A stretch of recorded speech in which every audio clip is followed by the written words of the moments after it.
I know why you clicked on this video. You subscribed because I complained about Halo Infinite, and you just want to hear me complain about it more. But I'll have you know that Season 2 of Halo Infinite's official roadmap has me incredibly excited, because we're gonna get 100 new Battle Pass tiers, new maps, new modes, new sandbox items, narrative events, a Fracture event, a Forge open beta, quality of life improvement. Oh, this is Season 3. This starts in November. What? Yeah, so when I first saw this roadmap, I didn't read that part, and I was like, oh, cool, they're adding new sandbox items throughout Season 2. That could mean new weapons and stuff, and no, I'm very dumb. This clearly says November. So Season 2 starts May 3rd, and we have to wait till November 8th for Season 3. I don't have to do the math on that for you, do I? Yeah, this game might be dead unless it gets that big coveted Battle Royale player base boost that it's definitely aiming for, because it's certainly not trying to bolster its core components to make itself in its current state worth playing. For Season 2, we have 2 new maps, like I've talked about this already, and I've bitched enough. We have new modes, King of the Hill, Land Grab, and Last Spartan Standing. King of the Hill excites me because King of the Hill is just a classic Halo mode. The first time I ever played it, it was on my friend's dad's Xbox, and him and my friend's uncle and me did 4-player split screen in Halo 2, and we played King of the Hill. That was our favorite mode to play split screen. And yeah, I have fond memories of the mode, so I'll definitely have to play some King of the Hill. Of course, because having a good progression system is so bourgeois, we have a 100 tier battle pass, but it has a new armor core, a free one apparently, which, you know, should concern you, because if they don't have cross-core customization where you can put the shaders from one core on another one, if they don't do that properly and that's not implemented, then another core just means you can get more cosmetics that aren't for the core you want to use. Like, oh cool, a helmet attachment or a shoulder plate. Good thing I have I use Mark 5B. I guess I'll go fuck myself. There's gonna be some more timed events, who gives a shit. There's going to be a narrative event, which I've heard is like a co-op story mission thing, and okay, yeah, that's kinda cool. It's like Spartan Ops, I guess, from what I've heard, maybe? Why am I making videos on this? I don't even know what I'm talking about. But we also have Campaign Network Co-op. And this is targeted for late August, so this is literally after the summer, kids. If you were planning during your summer break to co-op campaign on Legendary, I'm sorry, you're wrong. What really concerns me here is on the roadmap, you have this picture of 4 Master Chiefs inside of a Razorback. And that's really annoying. Like, 4-player co-op's awesome, but I was really hoping that it would be 1 Master Chief and 3 other Spartans. Whoever's the host gets to be Chief, and the other 3 people play as their normal Spartans, helping Chief out.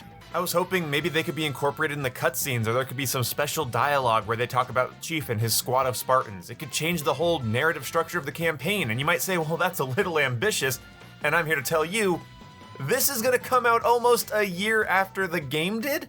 I don't think I'm out of line for hoping for that. Like, if you're gonna delay co-op campaign in a Halo game for, like, 10 months, you might as well do it right, or do it in a way that's interesting and unique.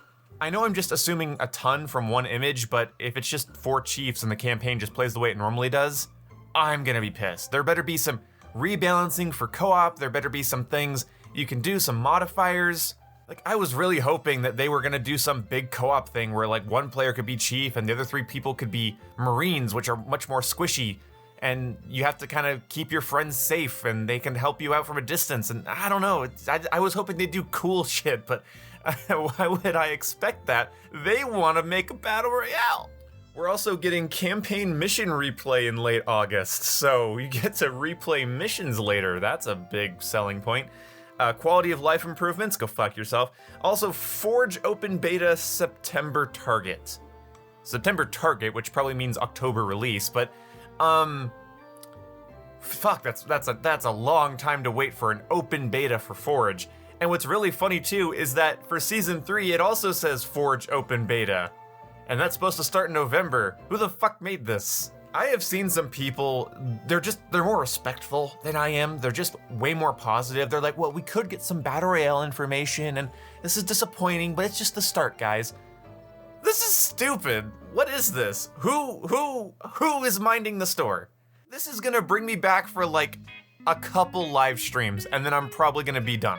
Like, even with cross-core customization, where certain attachments and shaders from one core can be put to another, I don't care.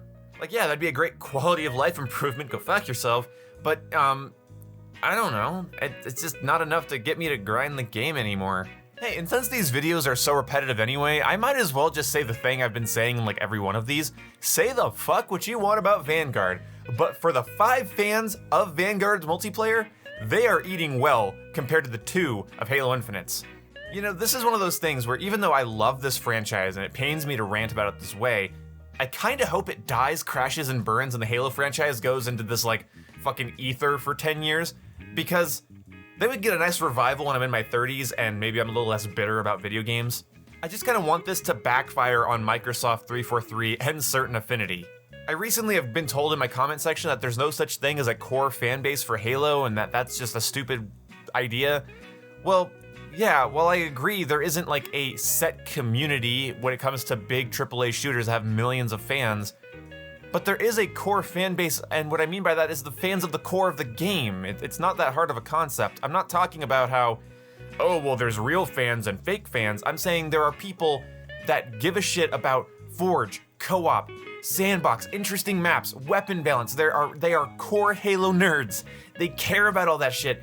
And then there's people that, while they've had 20 years to play Halo, they're not gonna do it until they can get a victory royale. There's core fans and fickle players, and trying to go after the fickle players because they're not a core fan yet is just the wrong approach here, especially after the debacle that was the MCC launch and the controversy that was just Halo 5 existing. And like I pointed out, Halo has been in a sea of controversy ever since 343 took over for Bungie. This isn't a good time to go for people that haven't cared for 2 decades, or are too young to even know what a Master Chief is, or when you say Master Chief, they think of the skin in Fortnite.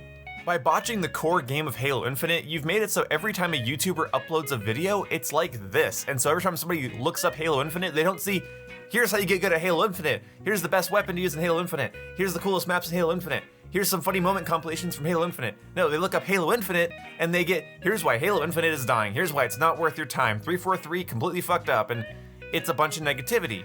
So how are you gonna get new fans in if the people that are willing to do what I do and talk about you and play you for my entire fucking childhood, you know, how are you gonna get new people if you can't get me? But herein lies the problem, kids. Once Halo Infinite does have enough maps and weapons and changes and fixes and whatever, people like me will go back and play it, and they kind of know that. Like, if they dumped 10 maps into Halo Infinite right now, cross-core customization, a better progression system, I'd hop in, I'd be excited to make a really positive video about it. They know that I would because I'm a fan of the series.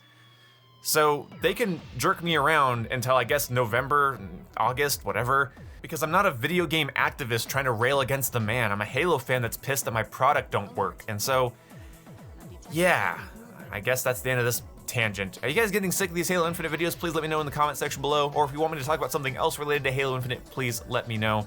I just can't believe I was excited to review every single pickup weapon in Halo Infinite and talk about the best ways to use them.